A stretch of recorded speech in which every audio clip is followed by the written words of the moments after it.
Welcome to this tender space of self-compassion and inner healing. Today's affirmation invites us into one of the most transformative journeys we can take. I am learning to love the parts of myself I once rejected. We all carry within us aspects that we've learned to hide, judge, or push away.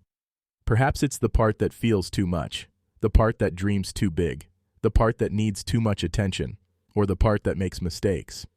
These rejected pieces of ourselves often formed in childhood when we learned that certain aspects of our nature weren't acceptable, safe, or welcomed by others. But here's the profound truth. These rejected parts often carry our greatest gifts. The sensitivity we learned to hide may hold our capacity for deep empathy. The boldness we were taught to suppress may contain our power to create change. The vulnerability we've protected may be the gateway to authentic connection. Learning to love these parts isn't about condoning harmful behaviors or ignoring areas where we need to grow. It's about approaching ourselves with the same compassion we would offer a dear friend. Seeing our struggles, our quirks, our imperfections as part of the beautiful, complex tapestry of being human. Here's your daily habit for today. Notice one moment of self-criticism today and respond with a phrase of self-compassion instead. This work of self-integration takes time and patience.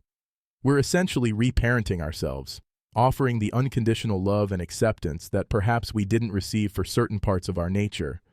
When we do this sacred work, something magical happens. We become whole, not perfect, but beautifully, authentically whole. 2 companion affirmations to carry with you.